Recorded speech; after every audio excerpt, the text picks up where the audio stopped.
아틀란티스 대륙의 전설 12. 미노아 문명과 아틀란티스. 에반스에 의해 발견된 크레타 문명이 더욱 학자들로부터 주목을 받은 것은 미노아 문명의 유적은 플라톤이 설명한 아틀란티스라고 인정해도 될 만큼 많은 유사성을 갖고 있기 때문이다. 사실 아틀란티스 대륙이 크레타 섬이라는 프로스트의 가설은 다른 가설보다도 많은 자료와 증거가 있다.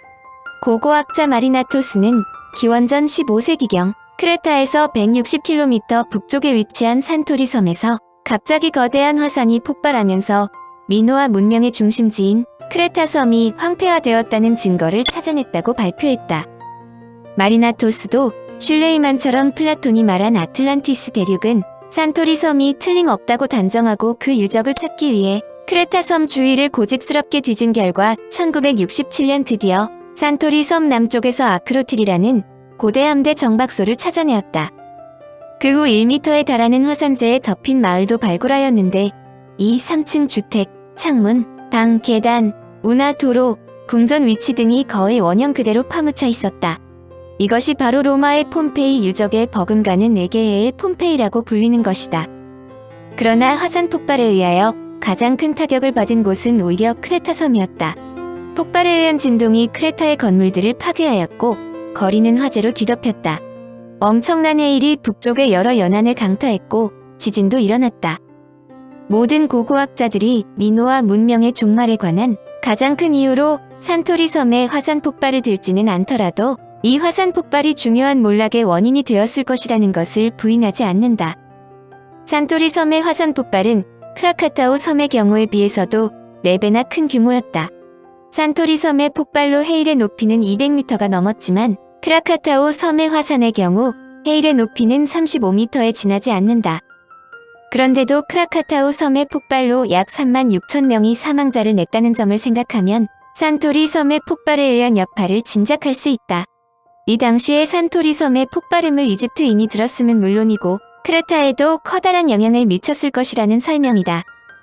이집트인들은 지중해의 조그마한 섬 하나가 바닷속에 침몰해버렸고 그 여파로 그들이 잘 아는 크레타라는 강력한 국가가 완전히 파괴되었다는 것을 알게 되었다. 크레타의 최전성기의 수도 크노소스는 에반스의 추정에 의하면 인구가 약 8만 명으로 당시로서는 세계 최대의 도시였다.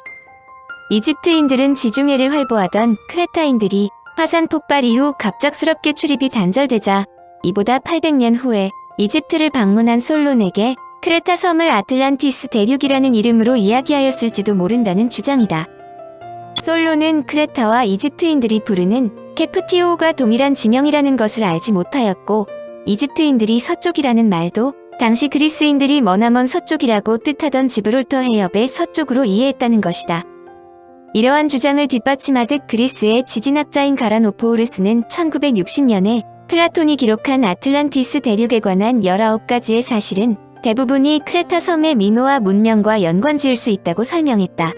도로시 비탈리아노는 19가지 중 6가지는 완전히 일치하고 8가지 점은 일치할 가능성이 있다고 주장했다. 플라톤이 말한 아틀란티스 대륙과 미노아 문명의 크레타는 믿기 어려울 만큼 많은 유사성을 갖고 있다. 특히 미노아 문명은 플라톤이 언급했던 고도에 세련된 아틀란티스에 부합될 만큼 상당한 발전한 문명이었을 가능성이 많다. 산토리 섬의 원형성의 지형도 플라톤이 기술한 아틀란티스 옛 왕도의 규모나 모형과 합치되는 것처럼 보인다. 티마이오스에서 플라톤은 여행자들이 사라진 대륙 후면에서 출발하여 대륙 전면에 위치한 다른 섬에 도달할 수 있었다라고 기술하였는데 이집트인들의 관점에서 보면 이 말은 크레타와 사이클라드 군도 그리고 그리스 대륙 사이를 말한 것이 된다. 더욱 중요한 것은 아틀란티스 대륙에서 황소를 제물로 바칠 때 금속을 사용하지 않고 매듭과 몽둥이만을 사용하여 죽였다는 기록이다. 당시 크레타인들은 무기 없이 황소와 싸우는 운동을 즐겼다. 커다란 황소가 질풍같이 돌진해 오는 정면에 떡 버티고 섰다가 황소의 뿔에 떠받쳐질 듯한 순간에 횃불을 휘어잡고 공중회전을 하여 황소의 등에 올라타는 경기이다. 이 경기에 대한 이야기는 9편에서 설명한 바 있으므로 자세한 설명은 생략한다. 소행성 충돌 1990년 비터 클로브와 빌네피어가 기원전 1450년경의 미노아 문명과 기원전 1200년경의 미케네 문명이 사라진 것은 소행성의 충돌에 의한 재앙과 관련이 있다고 주장했다. 그들의 주장은 격렬한 화산 폭발이 소행성의 충돌로 바뀐 것이지만 기원전 1만 년 전이 아니라 기원전 1500년경으로 절대 연도를 대폭 축소시켰다는 점에서는 동일하다. 미국의 사우스캐롤라이나 주 찰스톤을 중심으로 캐롤라이나 크레이터 군원이 있다. 항공사진에 의하면 그 길이가 수백 미터에서 수 킬로미터까지 모양이 불규칙한 약 3000개의 크레이터가 존재하는데 과거에는 깊은 구덩이였지만 현재는 늪지나 저지대로 되어 있다. 일대 연안의 해저까지 포함하면 약 1만 개로 추정되고 있다. 학자들은 약 11,000년 전에 혜성 또는 소옥성이 지상 가까이에서 폭발을 일으켜 중심액은 남동해 중에 낙하했고 파편이 인근에 떨어진 것으로 추정한다. 해저 탐험에 의해 버뮤다 제도 남쪽 푸에르토리코의 북쪽의 7,000m 해저에서 약 20만 제곱킬로미터에 달하는 2개의 구멍이 발견되었는데 캐롤라이나 크레이터 군원과 시기가 일치한다. 이런 혜성의 충돌을 아틀란티스 대륙의 소멸과 결부시킨 사람은 오스트레일리아의 오토 무흐이다. 무흐는 제2차 세계대전 때 독일의 자랑거리인 V2 로켓 개발 계획에 참여했던 과학자로 여타 사람들의 아틀란티스의 대륙의 침몰설과는 궤를 달리한다. 무흐는 버뮤다 해역에 낙하한 소옥성을 아스테로이드 A라고 명명했는데 그는 직경 약 10km 즉 중량 약 2조 톤의 소옥성이 지표에 대하여 초속 15에서 20km, 30도 전후의 낮은 각도로 지표에 충돌했다고 계산했으며 충돌 시간도 기원전 8496년 6월 5일 13시라고 추정했다. 여기에서 혜성을 설명한다. 혜성 즉 코메트란 단어는 그리스어로 긴 머리카락이란 뜻의 코메테스에서 유래한 것이다. 혜성을 길게 늘어뜨린 풍요한 머리카락으로 표현한 것이다. 중국 사람들은 혜성을 빗자루별이라고 불렀으며 꼬리별 혹은 긴 날개 달린 별이라고도 불렀다. 혜성의 주성분은 얼음이고 10에서 20%가량의 일산화탄소나 이산화탄소를 함유하고 있지만 암성을 가진 먼지나 유기적인 먼지 등도 대량으로 함유하고 있어 흔히 더러워진 눈사람이라고 부르기도 한다. 혜성은 크게 단주기 혜성과 장주기 혜성으로 구분된다. 단주기 혜성은 주기가 200년 이하로 여러 차례에 걸쳐 같은 궤도를 선회하기 때문에 움직임을 예측하기가 비교적 수월하다. 단주기 혜성의 고향은 명왕성 바깥쪽의 카이퍼 벨트라고 불리는 혜성의 집으로 알려져 있다. 반면 주기가 200년을 넘는 혜성을 통상 장주기 혜성이라고 부르는데 이 혜성들은 오르트 구름이 고향인 것으로 알려져 있다. 오르트 구름이란 항성이 탄생했을 무렵의 흔적을 간직한 얼음과 먼지 조각이 무수히 결집되어 있는 덩어리로 태양계의 경우 태양에서 약 1.5광년 부근에 존재하고 있다. 이것들이 태양의 중력에 이끌려 궤도 내부를 향해 낙하해오는 것이 장주기 혜성이다. 그 가운데 코마, 즉 밝게 빛나는 머리 부분이 있으면 혜성이라 부르고 코마가 없으면 흔히 소행성 등으로 부른다.